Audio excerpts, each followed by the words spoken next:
welcome to another edition of Cavalier Family Show. This year is actually going to be going over in the 1995. So a little bit of going into the 90s there.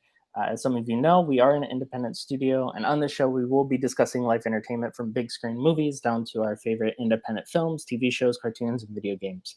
We would like to first off and foremost thank Kevin Holmes, who did the intro and outro video, along with, as you can see here, Mr. Justin Dye, who's created many of the musical elements for us. You may know Justin Dye from our one of our other episodes, I believe it was 1996, where we discussed his album. He's on the show with us again this week. As you can tell, Lee is unfortunately not with us today. Family friend emergency. So us here over at Cavalier Family, we want to make sure that friends, family, personal stuff is taken care of first. So we hope to see him on next week's episode, where next week's episode will be 1989. But as far as updates go, we want to let you know to be on the lookout for our merch store opening up soon, where you can buy shirts, hoodies, hats with all the designs of our shows and upcoming projects as well.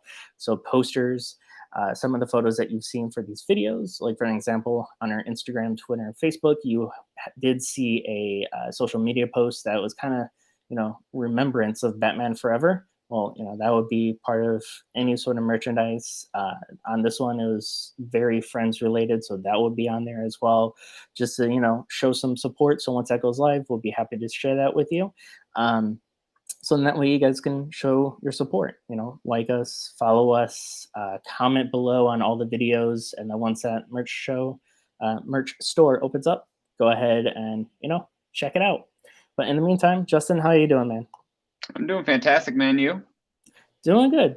Thank you again for coming on the show again as like a co-host and stuff. Always a pleasure, man. Thanks for having me again. Yeah, absolutely. I know it seems like I'm a huge 90s nerd with last time was 96, now it's 95. We got the matching suns. But yeah, man, I'm excited. 95, another good year. Well, I'm glad that we didn't scare you off though. That's for sure. No, I enjoyed myself last time, man. Okay, good. Well, just to let everyone know too, Justin will be on the show again in about 2 weeks for some more exciting news. I don't want to share anything that he has yet to share, so we'll just leave it at that. So yeah, let's go ahead and get into it. I know some of the stuff that we wanted to go over with you today, I left it up to Justin on our discussions for today. So we're kind of taking it back a little bit to the 90s. This game, from my understanding, is actually from 96. So a lot of you are aware of this game, have played this game before in the past, and if you own a Nintendo Switch that has online capabilities, I believe it's actually on the Switch as well, part of the Super Nintendo. So with that in mind, let me go ahead and do a little bit of the screen work and then show you guys the trailer. Donkey Kong Country is back, and it's better than ever.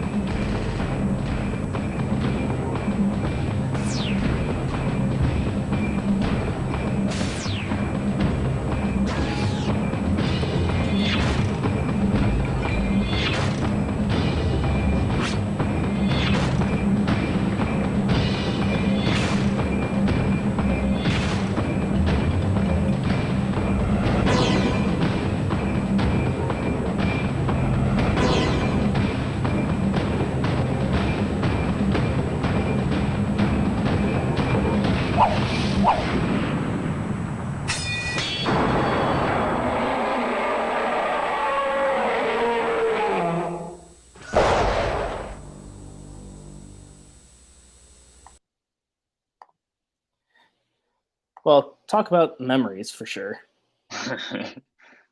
So I go ahead. I wasn't ready for that elephant noise at the end with my headphones, and I was like, oh god. So I actually remember playing that game, going over to a lot of you, if you saw a couple of weeks ago, Peter, going over to his place and actually playing Donkey Kong on the Super Nintendo. I myself owned a Super Nintendo, but I never actually owned any of the Donkey Kong stuff. I always played at a friend's house and stuff. Like it was actually really fun. Have you played other ones besides that one? Yeah, man. I played all three actually. For the I think it was See, the first one, Donkey Kong Country. Second one introduced Diddy Kong, and then Mm-hmm. I think the third one introduced Dixie Kong. Mm-hmm. I've played all three of them, but I remember when it first came, like the first one came out, like the graphics for it were like groundbreaking. Like they're just Yeah. kind of like this new kind of 3D looking cartoonish graphics that weren't so blocky.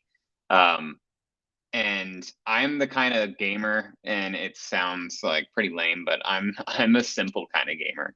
I guess it's because I grew up in the 80s and I played like the NES stuff and Super NES stuff, but like I love games with just like an A B button, Mm-hmm. left and right scrolling, maybe a couple of bumpers on the top, and going through a map. Like, you've got a map with like a world, and then you go to the next world, and you go to the next world, and it's side scrolling, and it's simple, but it's challenging at the same time. Oh, Um, absolutely. but the thing I loved about the Donkey Kong Country games is it's one of the first games in my memory anyway. I don't want to say it's the first game to happen, but in my memory, it was one of the first games that had like save points throughout the map. So if you got, Did it? stuck on a level where you died over and over and over again, you had like a save point. I think it Okay. was like Cranky Kong or something like that. You'd go to and visit them and get a save point for that. So you could turn the game off, come back, play it Yeah. later, and start right up where you left off, which, it was one of the earlier games to do that. I don't want to say it's the first, but it was one of the earliest games to have like those kind of checkpoints and save points in the game. Yeah. Now that you say that, that does make sense. Because even Super Mario Brothers had that Yeah. with the whole save points. Like it's a little Hmm. screen that whoop, pop up, Yep. save, yes, and then boom, and come Yep. back down. Like I remember Donkey Kong specifically, and that was actually my first introduction, not the old NES version where you got introduced to Mario as well, Yeah. but it's just a blast because it is a side scroller. I mean, look at all the popular side scrollers. I mean, you have TMNT, Back in Time, you have Donkey Kong, you have Mario, Metroid. Like all those games are side scrollers, and they're still making side scrollers today as well. I mean, look at the new TMNT. I think it was like Revenge of Shredder that's coming out, and then they have a Hmm. Power Rangers remake and stuff. So, like that Donkey Kong though, it's definitely a staple because look what they introduced. Like what 2 years ago? It was like Freeze something, Donkey Kong Freeze Country. Yeah. Yeah. I Yeah, heard about that. I haven't played that yet, but I heard about it. There's a lot of like new side scrolling games and that call back to like Donkey Kong Country and Mario and things like that. yeah, Some of my favorite newer games for PlayStation are side scrolling games, probably directed towards people much younger than me, but I absolutely love them. Um, First one is, I don't know if you ever play like Little Big Planet series. yeah. I know a little bit Those about that. those are an absolute blast. And there's a really good horror series that I like called Little Nightmares that are Yes, I know that too. side-scrolling games, and I absolutely love those. But you can tell, that the games nowadays that come out that are side-scrolling took a lot, of influence from the early games like Donkey Kong Oh Country yeah. and Mario. And it's also funny too that if you think about it, like Mario's first appearance was with Donkey Kong, Hmm. and Donkey Kong was, the enemy, like holding the princess Hmm. captive, and he had to jump over the barrels and everything to get up there and get the princess. But then they both come out with their own side-scrolling adventures, which Hmm. become staples of, Nintendo. Oh, absolutely. Like modern, like people go, like you said, people go back to those games for influence to see like what actually grasp, because you have stuff like, and not saying that this game is bad because I know people love it, but like Death Stranding, with what's his face, who plays Norman Daryl. Reedus. Yes, thank you, Norman Reedus. Like that Yeah. game was supposed to be awesome and amazing, and when it came out, a lot of the stuff is like you're building camps and you're building Walking this simulator. and you're yeah, exactly. Graphics are absolutely amazing, but it's not what was being sold. And then the Yeah. same thing with, Anthem. Like Anthem looked like a mix between Destiny and Iron Man. Like Yeah. you can That actually jump off and you can go through water and you can do all that stuff. And when it came out, it was just bad. Like yeah, the game died the quickest death I've glitchy. ever seen. Exactly. And again, going back to the fact that, you have this progressiveness of the video games, like, Legend of Zelda, Breath of the Wild, they nailed it. That's how you're supposed to do like a jump from what Zelda used to be to now. Like, Right. yeah, the other ones were like open world-esque, but this is much more of an open Yeah. world. And a lot of the stuff is like influenced by the older stuff. So, and even with Donkey Kong too, it's like you said, staples. You can't have Mario without or you can't have Nintendo without Mario, Donkey Kong, Kirby, and ironically now is Pokemon. True. Yeah, That's very true. because I mean, It, Pokemon Snap and everything like that is yeah. big.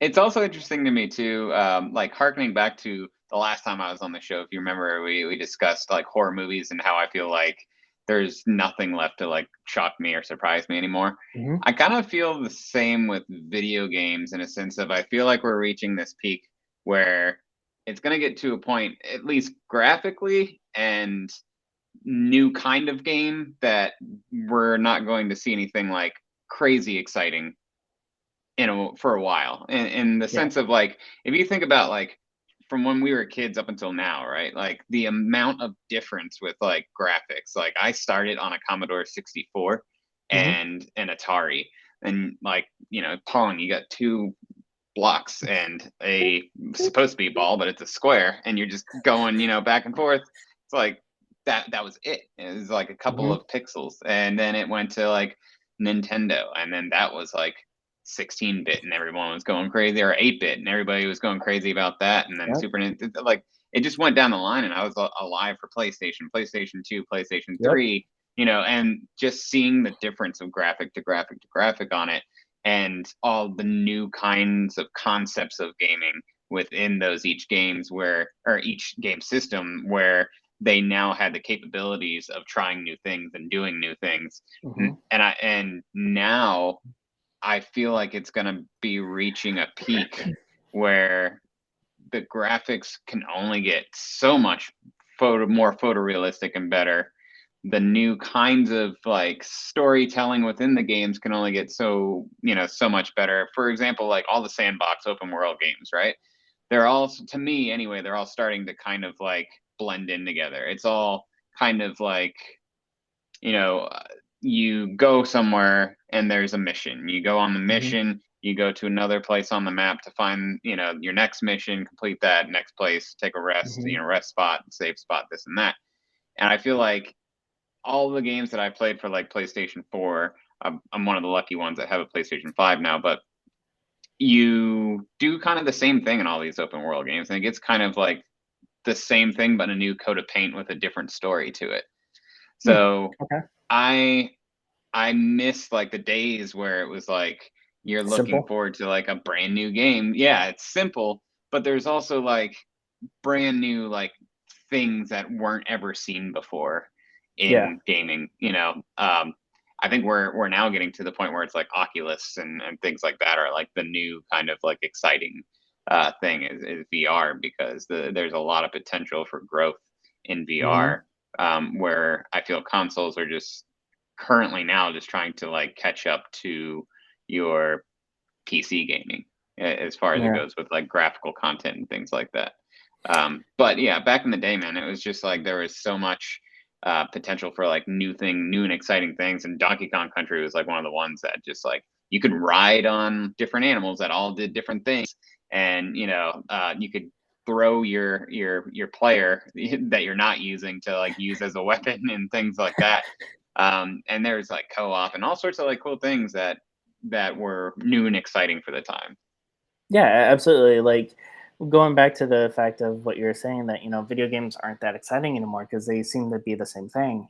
I know it's weird to bring up, but I mean, he was in the '90s. But Vanilla Ice actually brought up a good point: the fact that why is there no nostalgia after the 2000s? And what he said was because, well, it's the internet. If you think about it, you had fashion in the 80s, the 90s, and the early 2000s. You didn't really have internet during that time period.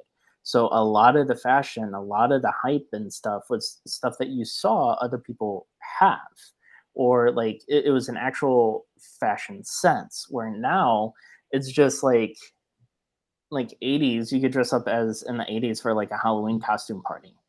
It's not really, it's still a fashion, or I mean 90s, I mean come on, but like the internet kind of killed that because like it's a weird mix of stuff. And I feel like video games is the same way. Is exactly what you're saying. Is we're at that point where, you know, yeah, okay, there's a new polish on a new video game and it's better graphics. I mean, look at the Spider-Man game for PS4, right? You had the original actor, but then you also had another actor who came in, and that was kind of like, okay, was that really needed? Or like Destiny, like you had different actors who played the ghost. Like you have these moments where, you know, the game betters itself as far as remastered goes, or the new games that came out kind of like, you know, remastered. I mean, look at Halo.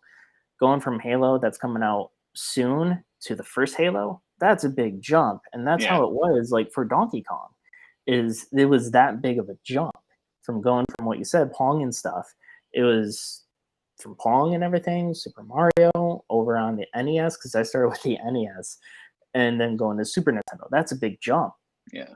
Well, the only thing that's going to be more drastic is like, you know, going from the first Halo to what we have now. And now I feel like the big jump would be going from what we have now and just being all virtual reality to, you know, Player One, the movie, Ready Player One.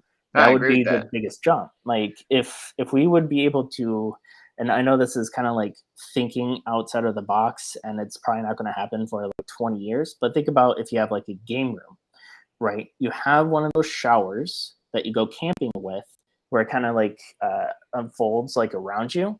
But picture that as like a simulator screens, where like, you know, now you're actually engulfed in the game, and wherever you look. So for an example, like the old N64 game Turok, where you're, you know, hunting bad guys, dinosaurs. Like, could you imagine being surrounded by screens like that, right? You have your, I guess, power glove and, you know, your virtual reality and stuff, and you're walking through, and then all of a sudden T-Rex is like right behind you, and, you know, you actually have to physically run on the treadmill. Yeah, that'd be cool. like that is the jump that we need. Yeah. But that's how I feel. Anyways. I agree, because if you think about it too, like if like, you know, you show your kids NES, right? They're gonna be like, "What is this? This is crazy!" You know, like blocky characters and, you know, A, B button, whatever. Compared to like the PS5 that we have today. But if you think about it now, it's like showing a kid a PS4 to a PS5, right? They'll see the speed difference, notice the difference in speed, and maybe a slight graphical improvement and things like that. But it's not like this groundbreaking, like, holy crap, like it's so different. But I mean, it's a system that's still in its early phase, and it's going to have better and better things as it progresses down the line. And you know, the companies that are working with that software and hardware are going to progressively get better, and you know, things are going to get more amazing as they come out. But again, it's just the difference between PS4 and PS5 from, say, PS3 to PS4. It's graphically not that much more different. No, I mean, look at the Xbox 360, and look how long that was until we got an Xbox One, because the Xbox 360 was what, 5 to 6 years? Yeah. Versus like the old NES, like we had an NES, and then what was it, like a year or two later, then the Super Nintendo came out, and then like a year or two later, then the N64 came out. Like it built up to the point where, like, you know, better graphics came like quicker. Yeah. Where now it's not like that. It's like we can wait like 5 to 6 years, and then okay, here you go. But one of the best things though is better storage. Yeah, that much is true. I think So, the major issue nowadays though is just like the chip shortage with everything, and it's just so difficult to get new things these days. I mean, I really want to get the new Nintendo Switch OLED, which to me, like, as a person that is complaining about how graphics aren't that much better and things like that, compared to the last systems, like I have a Nintendo Switch Lite, and I want the Nintendo Switch OLED just because it has a slightly better screen and, you know, a kickstand that sits up a little better than the previous one did. And but you know, that's they rely on people like me that are just like, oh man, I need it. It's new and shiny. That's okay. During the conversation with Lee last week, we were talking about he watched the first trailer for God of War Ragnarok. He watched the new one for Spider-Man 2 with Miles Morales and stuff. We were coming up for PlayStation, and I was talking about getting a new Xbox and stuff, and he's like, "Boy, you know how long it's been since you and I played online?" And apparently, it's been about 2 years or so since we played online because I barely play. But here I am talking about a new game system. So yeah, That's funny. Yeah, I Life. play online all the time with PlayStation. Funny enough, that's my dad and I's kind of like time to get together and spend quality time together. We make a private server in GTA and just like Nice. cause havoc in GTA.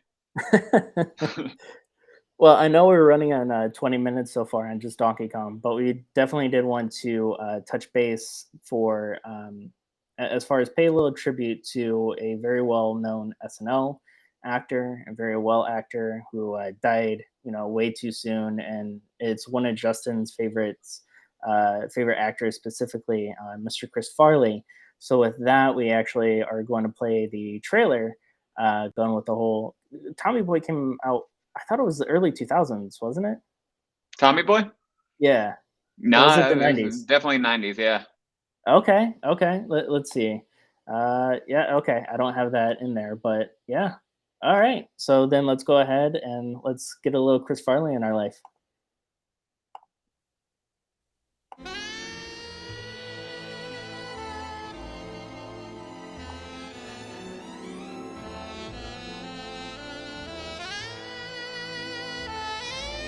Holy shnikes. Is that for me? No, son, that's for me.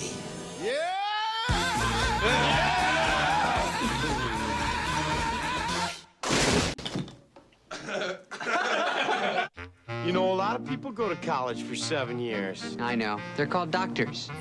There's always has been, always will be, a family firm. Oh, son of a... Someday my son will run it. Luke, I am your father.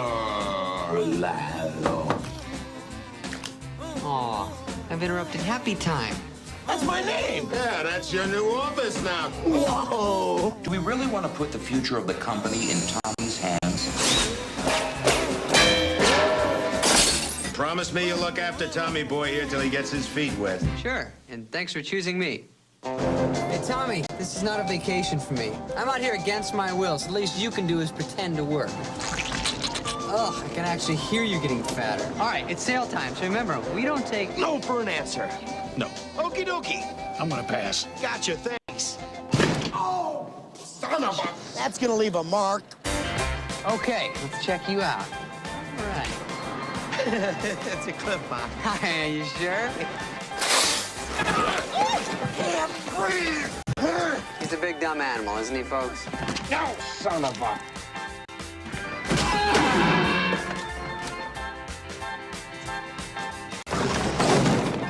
What'd you do?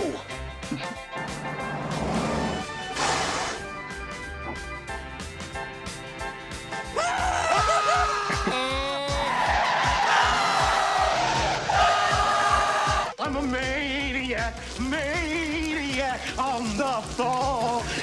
Did you eat a lot of paint chips when you were a kid? Why?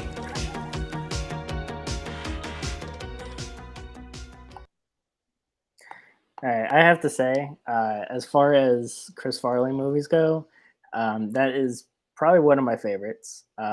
This two staples of that movie that I really remember is the Maniac sequence with the gasoline, and then the whole of Luke, I am your father sequence with the fan, because that's what I remember, growing up with the trailer. Yeah. But I have to say though, as far as physical comedy goes, like there's nothing better than like Chris Farley physical comedy. Like he got his first staple in SNL mainly because of him like crashing into the table, just like how he did in the trailer. And then like he also plays a character who isn't cognitively all there, if I'm saying that, I guess, PC enough. Right. But like he plays that character to a T. Like you have Melissa McCarthy, which I know a lot of people love her. but she always plays one specific character. Look at, I think it was was it Spy? I Spy with Jude Yeah. Law. And then look at Bridesmaids. Bridesmaids, yeah. Yeah, like it's always one of the same characters. Right. And Chris Farley, I mean, he look at Beverly Hills Ninja, I guess, same type of thing. But I feel like he just played it off better. I don't know why. But to me, like that's one of the main things I remember about Chris Farley. Yeah, I can agree with you on that. Like, it's funny you say that about Melissa McCarthy. I always get that. One of the two. One of the two. Shows how much I love her. He does the shtick so much better. I don't know if it's just that he's like one of the. I mean, he's definitely not the originator. You got like Jim Belushi and all that kind of stuff. But absolutely. he just did it so well. And he had some stinkers for sure. Like I was so excited after watching, because I was a huge fan of Tommy Boy when I was growing up, and then Black Sheep came out, and I was like, so excited for Black Sheep, because it just basically looked like the Tommy Boy sequel, because you had David Spade and you had Chris Farley. And they're getting into all sorts of shenanigans, and Chris Farley looks, like he's doing the same kind of comedy in it and everything. So I always, as a younger adult, thought it was a sequel to Tommy Boy, but that movie turned out to be less than great. Beverly Hills Ninja, watching it nowadays, it was on Netflix recently, and I rewatched it, and that movie didn't hold up so well.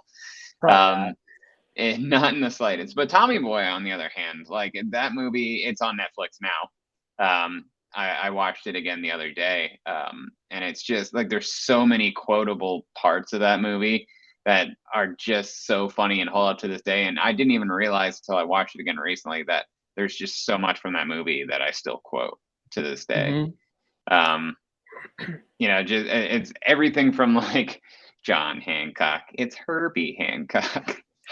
And just the small little things like that, but also just like the straight up physical comedy as well.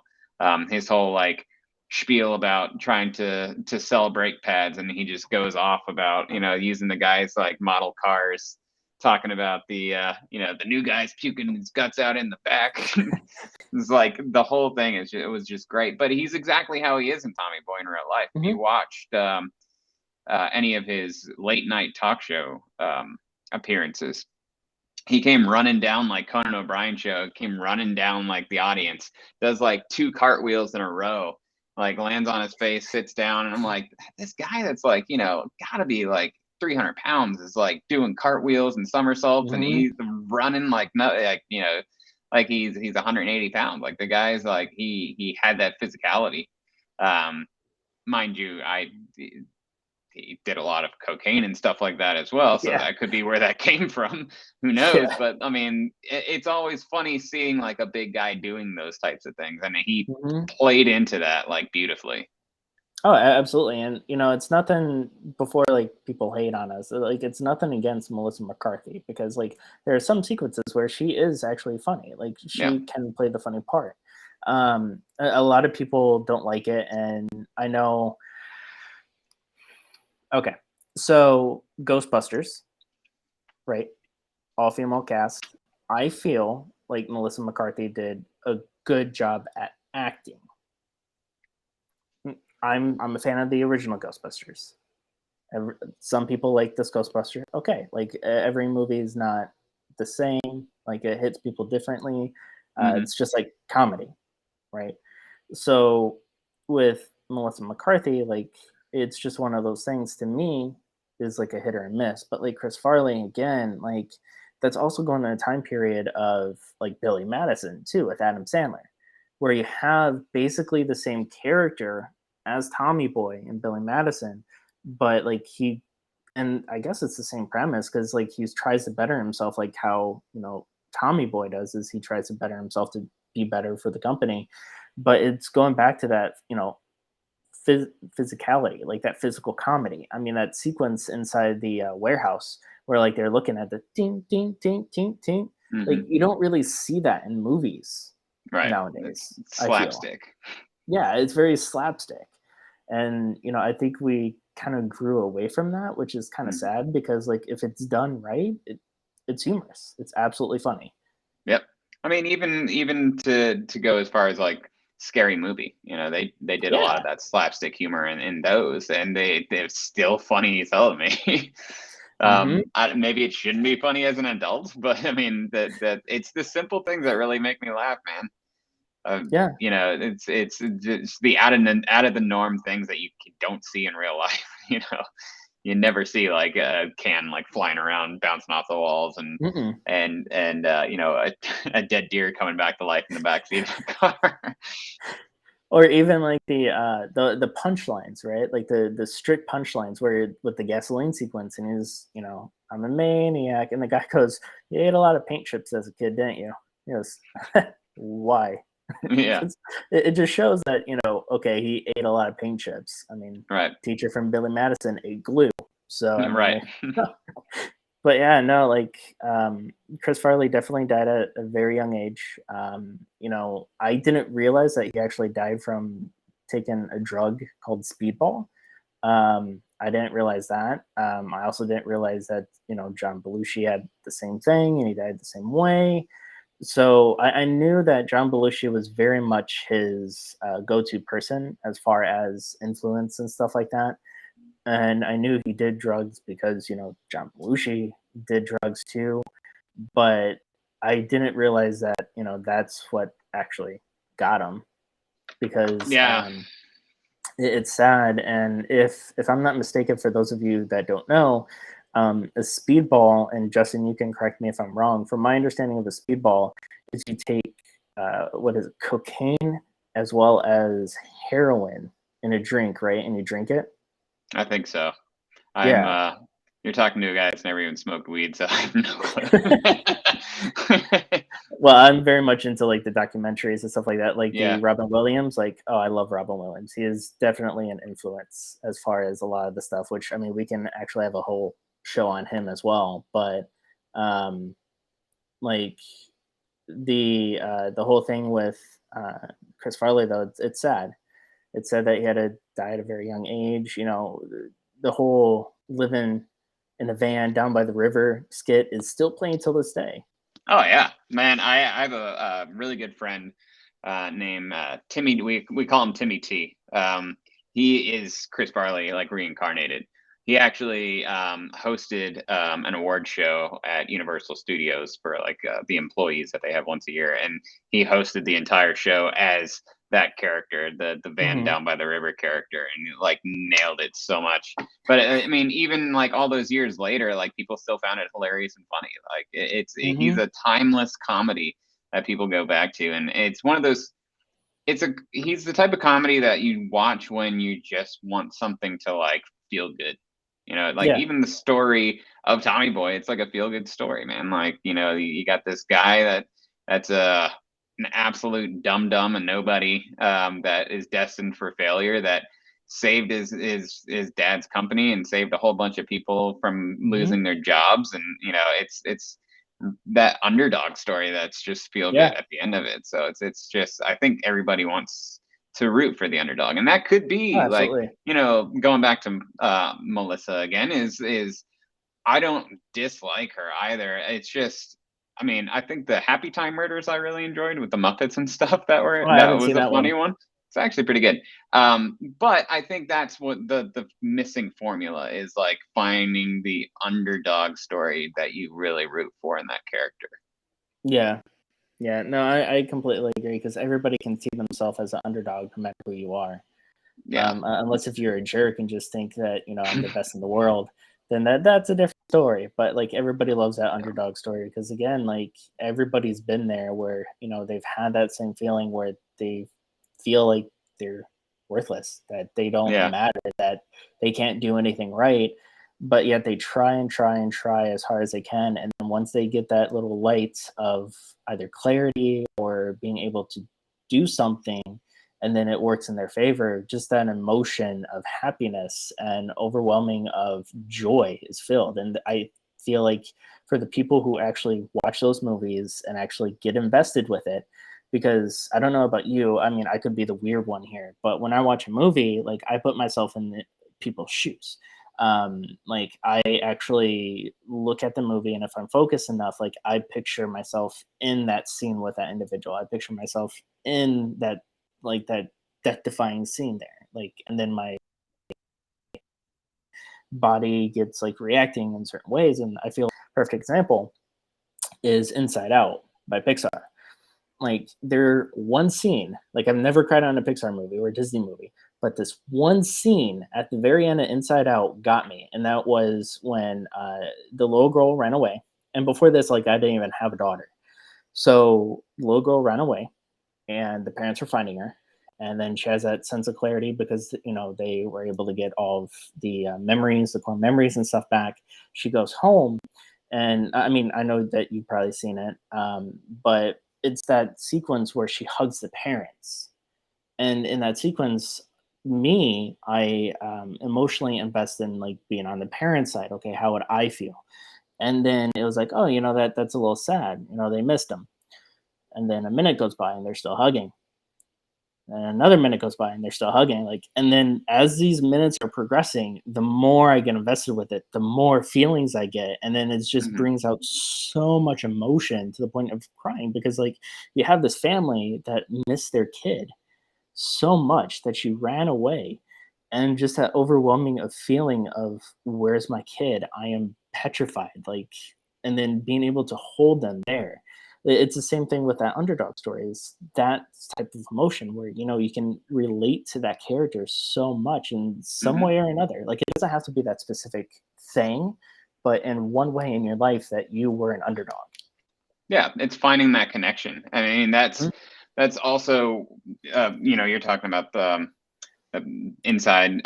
With me, it was Big Fish. When Big Fish came out, Okay. I saw that in the theater with my parents. I was living in Canada at the time. It's still one of my favorite movies to this day. But I, you know, not to get too much depressing details, but I lost my brother at a young age. And when I was watching Big Fish, like especially at the end, like when he's like talking to his dad about like how his dad goes and stuff like that, it was just like it made me like lose it. And like I don't like, I'm the kind of person I don't like showing emotions in front of other people. It's just something I've always been. So I'm in the movie theater and I, like, no lie, I had a hoodie and I like put my hoodie up like this at the end of the movie, like pulled these as hard as I could. So, and I'm like trying to hold, and you know, you get that lump in your throat when you're trying, like when you're crying or about to cry. Had the biggest lump in my throat. I'm holding my breath so I don't like make noise while I'm crying, which backfired because like the theater is dead silent and like it's going through the ending of this movie, and then you just hear me like I'm like, damn it. But yeah, I mean, and that's why that's one of my favorite movies to this day, is I have such a connection to like the story and the character and the meaning behind it. And that's that, I think that is always like going to be like an attachment for people when it comes to movies, music, you name it, is just having that attachment to it. And the more people you can relate to, the more people are going to enjoy it and see it and think of it as, you know, a good piece of entertainment. Yeah, exactly. And, you know, it's very underrated too. But it looks like Sean actually agrees with you. He said Sean said Black Sheep is a memorable, good movie, but Tommy Boy is a new classic and a personal favorite. Oh yeah, absolutely. I think that I agree with that fully. Like Black Sheep, definitely memorable. There's some scenes in it that I still remember to this day. But Tommy Boy is an absolute classic.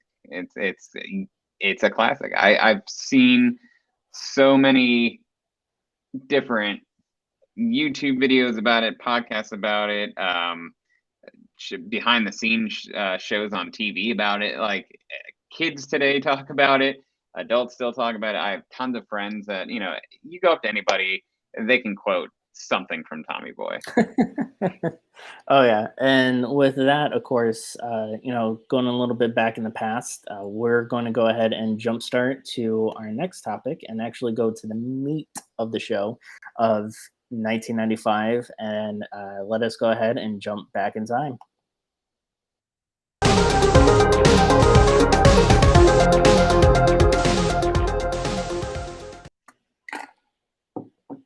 All right, and welcome to Back in Time, part of the actual show where we will be discussing the top 5 TV shows in that time period, top cartoons, top toys, top movies. And with that, we'll have Justin go ahead and lead us with the top 5 TV shows. All right, this kind of feels like the sequel from the last time I read the top TV shows. We've got ER. We all know how I feel about ER. It didn't tickle my interest in '96. It didn't in '95 either. I was still a bit too young at that point to really get down with it. But like we said, we got George Clooney's like real start claim to fame there. Mm-hmm. Seinfeld. That was one of the one of the TV shows that I did watch. That I got into. Kramer, I just always thought was hilarious as a kid. He just, again, going back to that slapstick stuff, he'd always like walk into doors and just, do all his crazy little head movements.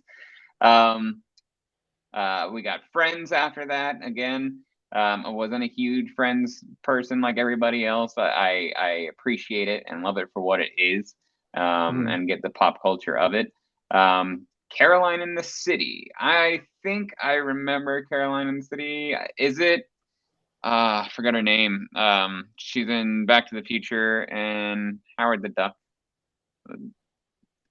Okay, yeah. Marty's mom. Mom, yeah.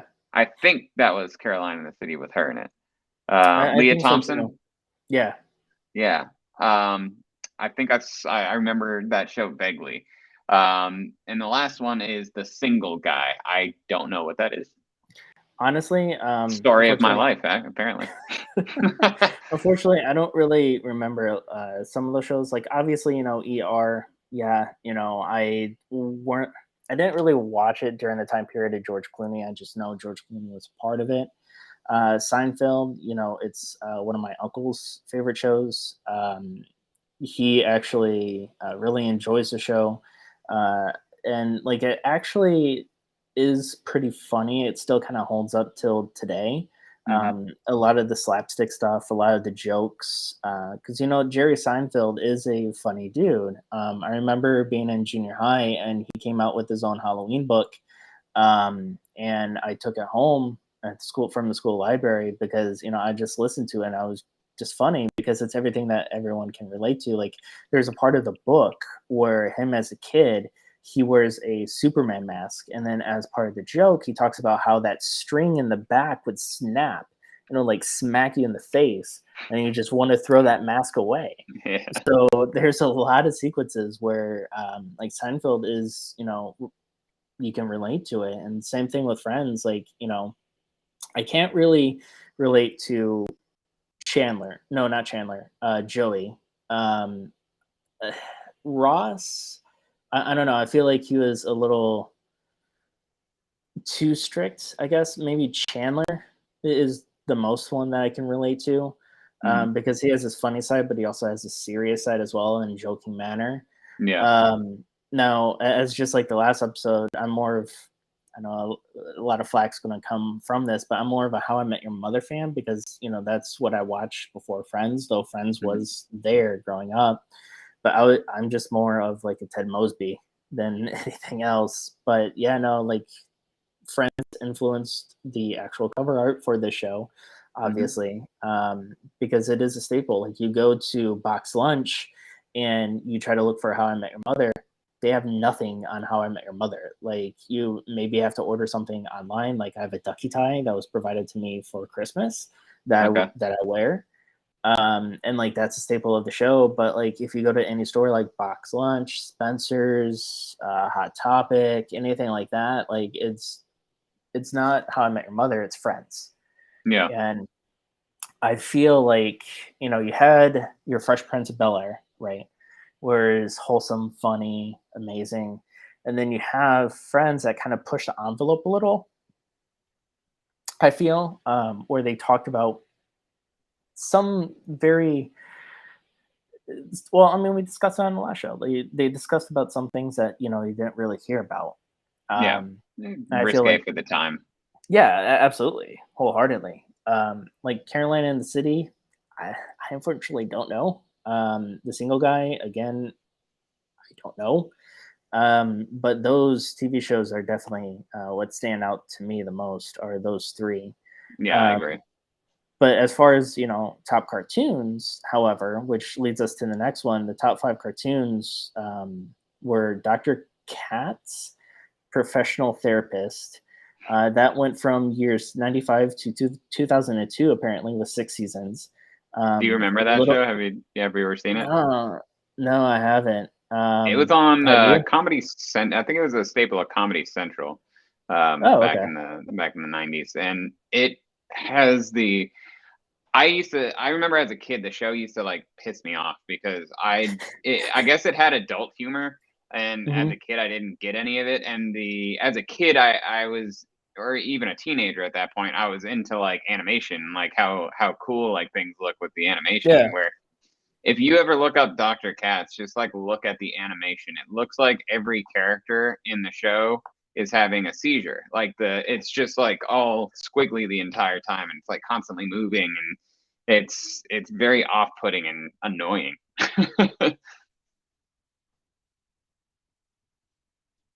But I would definitely check that So I out if was you haven't looking, before. yeah, I was looking at photos um, with it. It looks like John Lovitz was part of the show at one point.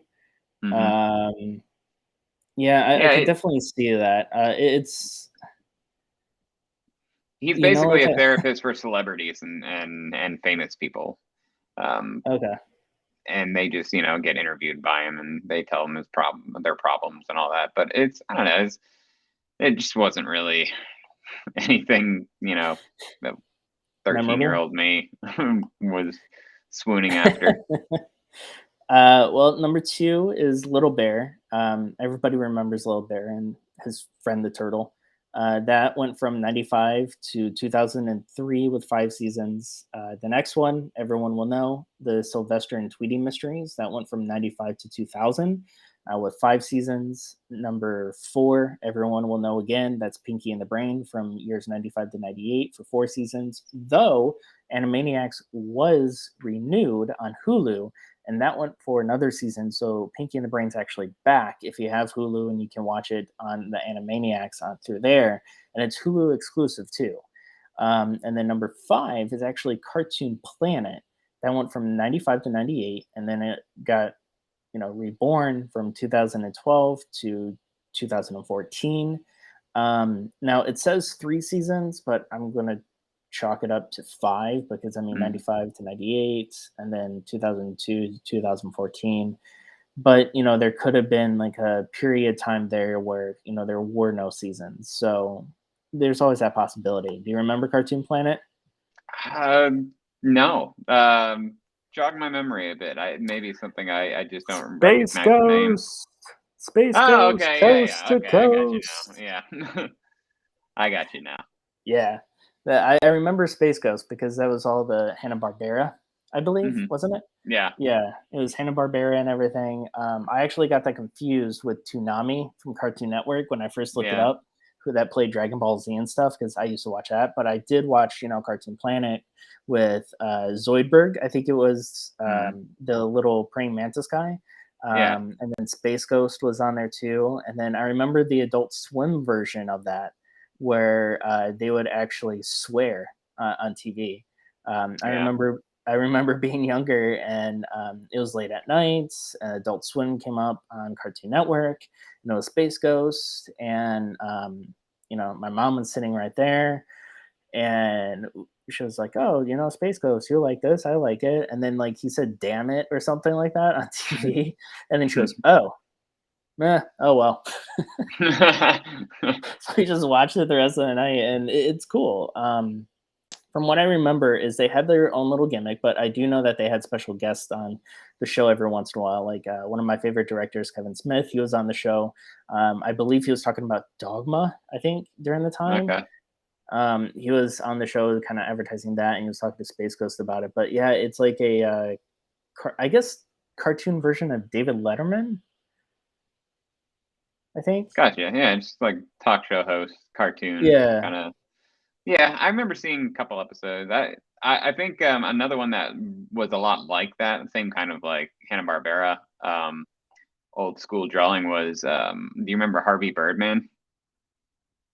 I think it was on the Cartoon Network as well. What He was a was he lawyer for blue? like he was brown and yellow, I think. He had like a mask on with like wings coming out the side, but he dressed up in his full superhero garb, but he also had a suit on. He was a lawyer for other cartoon characters. Had the same kind of humor as Space Ghost. I'm looking him up right now. Okay, yeah. Yeah, I got him confused with the actual probably because wasn't there someone else? Okay, I'm thinking of Scooby Doo actually, in that character because they had him on the Scooby Doo movie, the Okay. most recent one. But yeah, no, I do remember Harvey Birdman now. Now that I look at him, yeah, simpler times, man. Going back to Yep. Donkey Kong and stuff like that. It was just simpler times during back in that day where you didn't need a lot of flashy stuff to entertain you. Yeah. But of course, Pinky and the Brain though that was. I mean, what are we gonna do tomorrow night? Same thing we do every night, Pinky. Try to take over the world. Like you have shirts with them on, you have posters Yeah. with them. Like Pinky and the Brain never went away. Yeah. You kind of like when doing this kind of thing where you're, bringing up nostalgia from certain years, you start to kind of realize there's still a lot of stuff from those days that people still quote and say. And you also see what has been influenced today from like, stuff back then.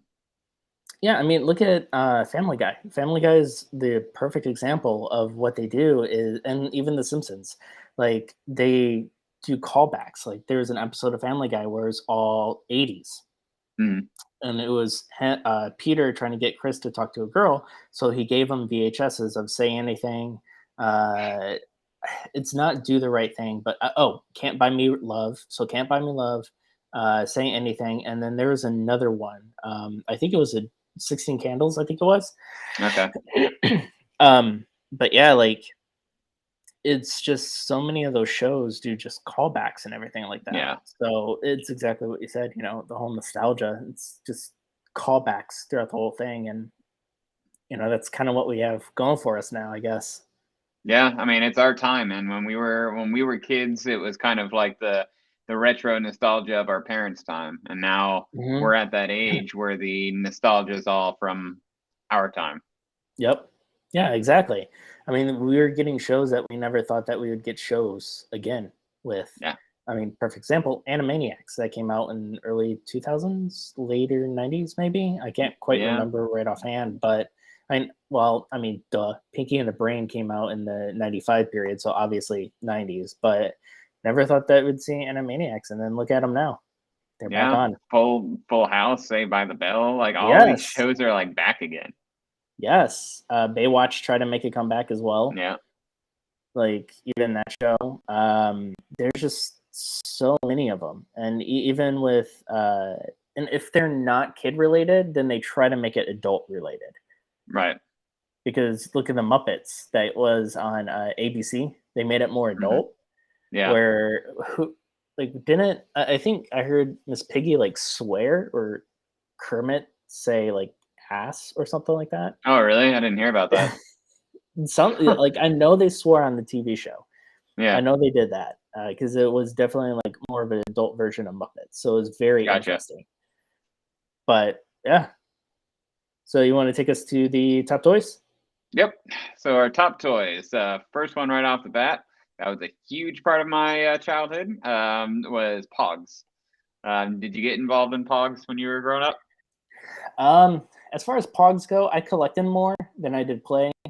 I remember, I forgot the artist, but it was similar to Garbage Pail Kids, where it had like a big rat on a monster truck with his eyes like coming out. I forgot the artist on that, but it was very much like those, the Marvel stuff. So I mean, I collected them more than I played. Did you actually play with them, or did you just collect them? I play with them a little bit. I think I really reserved my Pogs for when I saw another person with a Pog that I really, really wanted. That normally it was like Slammers that I really liked. Yes. I remember I saw a kid in my middle school that had a Slammer that was like that thick, and I was like, it's like the Slammer to end all Slammers. I need to get that. And I remember like I had this whole tube. You know, you kept your Pogs in like this plastic tube. Mm-hmm. Had them all in this plastic tube, and I had some really neat like shiny ones, and I was like, I'll give you every single one of my Pogs in this tube for your one slammer. We don't even have to play.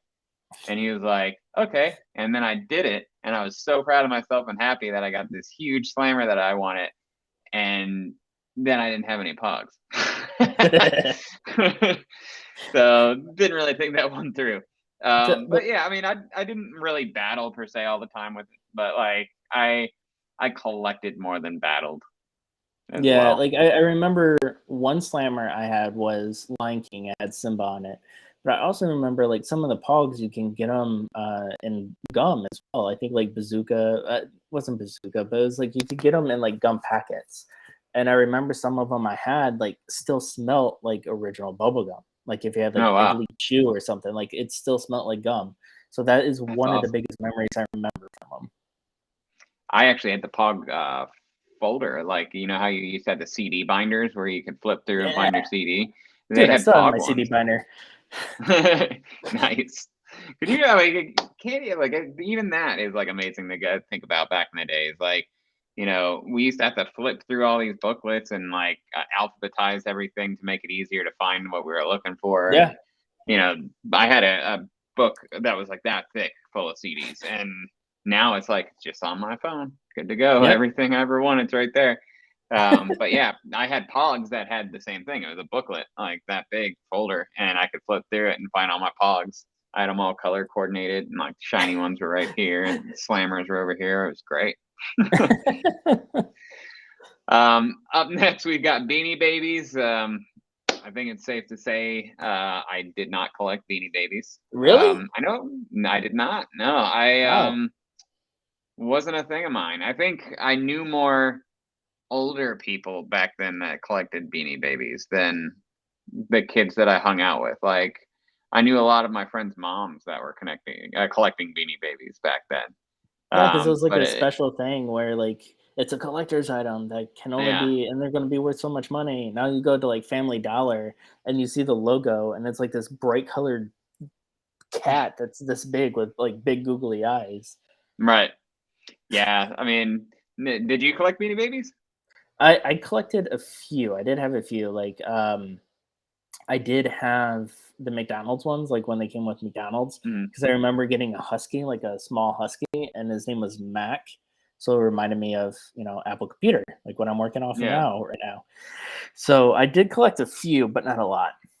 Gotcha. Yeah, it wasn't a huge thing for me, but I do fully remember Beanie Babies. One that I don't remember is Teacher Barbie. I'm sure, you know, I mean, there was a Barbie for everything back then. But you know, I'm sure that was a big one for the females out there. And then we had Virtual Boy, which I owned a Virtual Boy. I was like one of the few people as a kid that owned a Virtual Boy, and that was just because like growing up, my brother was a huge Nintendo nerd, like huge Nintendo nerd, and you know, he really got me into it as well. But Virtual Boy, like if you look at things like the Oculus Go now or the Oculus Quest or any of those, like it's like it's fully immersive. Like I actually have an Oculus Quest 2, and it's like you're actually immersed in these worlds, where the Virtual Boy, and yeah, I mean it came out in like 95, but I mean it was basically it was on a stand, and you had like your VR goggles, and the stand was like that high, so it wasn't like, you know, you could stand there and play and look into it and stuff. You had to like lay down or put it on a table in front of you and just kind of like lean forward like that into it. And then the graphics were just like Atari level graphics. It was like, it wasn't even Nintendo level graphics, and it was all black and red. There wasn't any color to it. It wasn't black and white. It was black and red. And I remember there was a warning on the box that said you could only play it for like 20 minutes at a time because it was like dangerous for your eyes. And you know, my mom made sure to tell me, like, after playing it for 20 minutes, like, that's enough. Really? Yeah. And they had a few games. I remember playing Mario Tennis for it. There was a Super Mario World game for it. But it was just all it was really just like a closer to your eyes Game Boy. It didn't make you feel like you were there or anything. It was just looking into these pair of goggles and playing a game. So it was the first foray into like, you know, virtual reality. Very archaic back in the 90s, but see, like I didn't get to experience that because I went from NES, Super Nintendo, PlayStation, but like the first like handheld game, anything. I mean, besides the little Tiger Electronic games that you would have, like in yeah, I remember those. I used to have an MC Hammer one. It was Game Boy Advance. So whenever I'd play like Pokemon Blue and stuff like that, I'd be on the Game Boy Advance. But I remember one of my cousins growing up, he had like the original Game Boy, and he would play like Zelda and stuff like that. And unfortunately, I never got to experience that or Virtual Boy or even the Sega Genesis one too. Didn't Sega Genesis or Sega have one similar to that? I think so. I wasn't a huge Genesis kid, so I didn't really follow much from Genesis or Sega in general. Yeah. But that was actually like blasphemy in our household was Sega, because my brother was such a huge like fan of Nintendo and Mario that it was like that was the game console we did not speak of. So I'm not sure, to answer your question, if they had a Virtual Boy or not. And our last one on the list is Super Jennie Gymnast doll.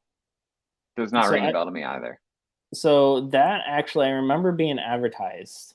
And unfortunately, these toys that we're picking for like every year, it's getting harder and harder to like list, because besides that first show that we did that actually theoretically there's a list, like there's no list, and still have like top selling toy this year, top selling, like I want a list, like give me a list of all of them.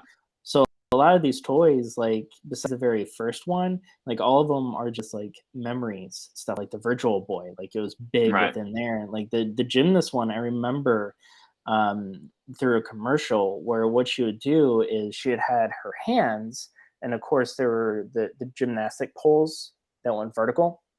She had her hands tied to them or like connected to them, and what she would do is she would actually do backflips or front flips onto it. So I remember that, and I think I don't know if my sister had one or not, because going back to the old teacher Barbie, like I grew up with a lot of women. It's like my oldest cousin is female, the younger cousin, like below me, 2 years younger than me, is a female. My sister is a female. So the only guy cousin I had was actually down in Florida when we grew up in Michigan. So like it was nothing but Barbies in that household, besides me playing video games. But hey, but yeah, like I remember that as well, just because I thought my sister actually had one of those, and that's really all she would do. It's just like one of those ballerina dolls that would just twirl or do ballet and stuff like that. So gotcha. Yeah, that's that for that memory. All right, so with this segment, of course, we're going to go to, well, not the next segment, but the next one is the top 5 grossing movies during that time period of 1995. So some of the famous movies that you guys will know is, of course, Casper, 007, GoldenEye. I mean, everybody remembers the game specifically, I think, more than the actual movie. Dumb and Dumber, of course, with Jim Carrey, Clueless, Bad Boys, Jumanji, Forrest Gump, and Friday actually came out during that time period. But none of those movies, 95. So none of those movies in 95 actually made it to the top 5, shockingly enough. Like I thought one of those movies were, and no. So the very first movie that grossed in 1995 was Batman Forever for $184 million. Number 2 was Apollo 13 for $172 million. 3 was Toy Story, which a lot of people don't know this, but Toy Story was not Disney owned when it first came out. Pixar was actually owned by Apple with Steve Jobs. That's why there's the Steve Jobs building over at Pixar. But Disney actually bought Pixar out for Cars. Cars was actually the first adaptation where Disney and Pixar combined. So any movie before that, like Toy Story, it was not done by Disney. Very similar to Marvel, where when Disney owned Marvel, the first time that Disney actually had a hand in Marvel was the first Avengers movie. So it's very interesting. Number 4 for that year was Pocahontas for $139 million. And number 5 was shocking because, I mean, out of Bad Boys, out of Jumanji, Friday, I mean, GoldenEye. Number 5 is actually Ace Ventura, When Nature Calls for $103 million, which out of those movies, you know, again, that actually shocked me. So yeah, I would say so too. So those are the top 5 movies, which actually brings us to our next segment, which is Sell Me a Movie. So we'll go ahead and jump right into that. Hello there, and good evening, ladies and gentlemen, and children. All right, so let's get our screen set up. Well, it looks like I am the big one, but Justin, you're the guest. Would you like to go first? I'll let you go first, actually, this time, since last time I went first. Did you go first last time? I did, yeah.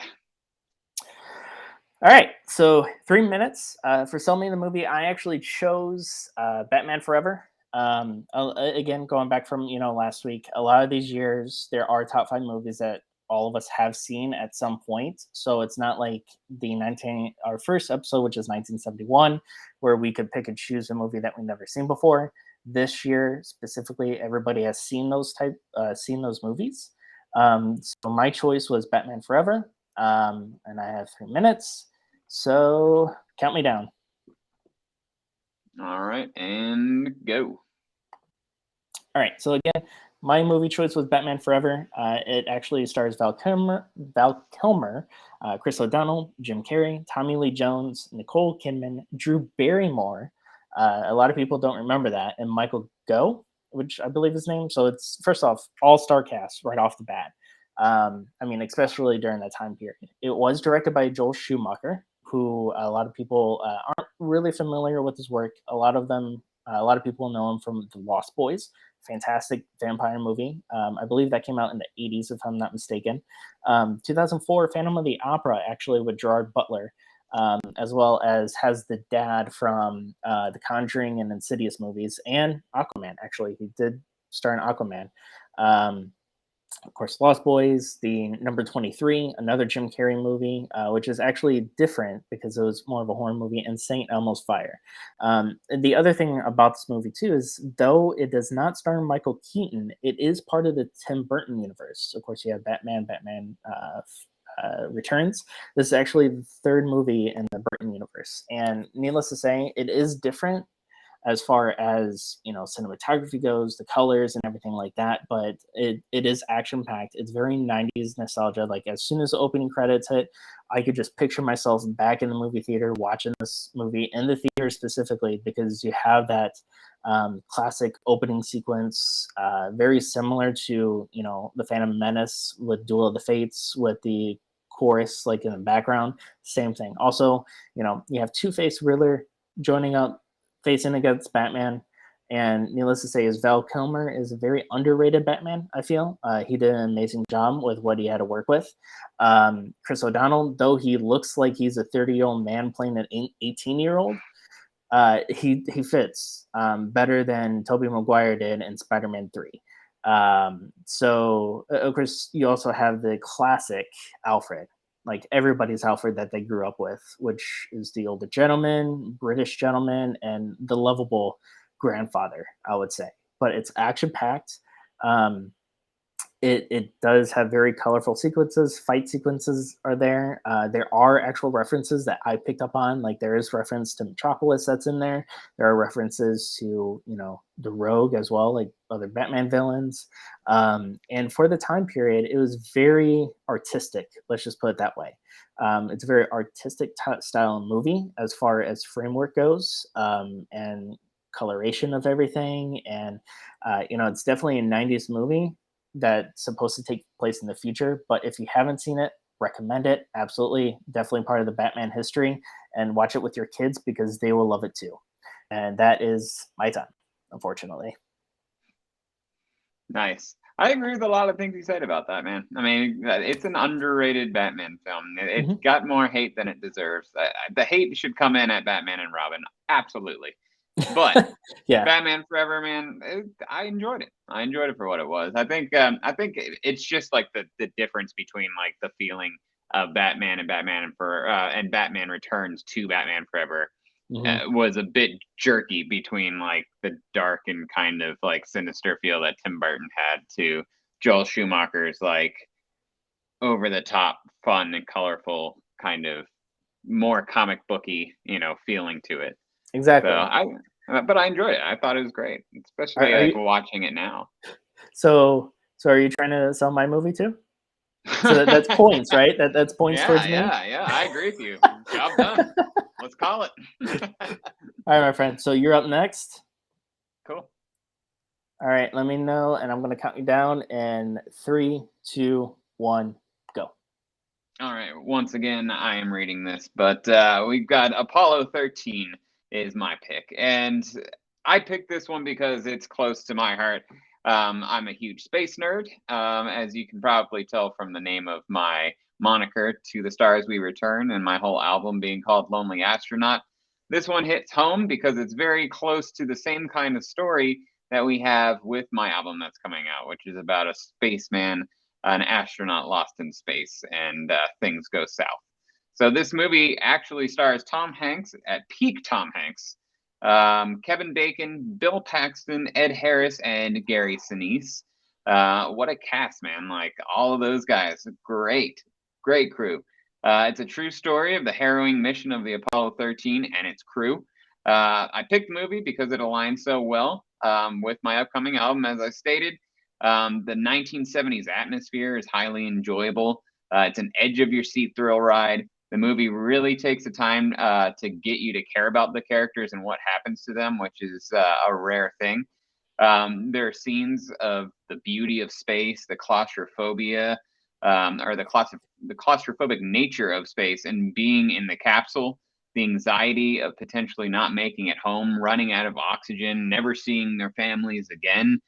The radio silence part of the movie where, they had mission control had no idea if they were coming back alive for that whole time, that there was radio silence. The drama back home with the families back on Earth dealing with the paparazzi and the anxiety of not knowing if they're going to see their loved ones return again.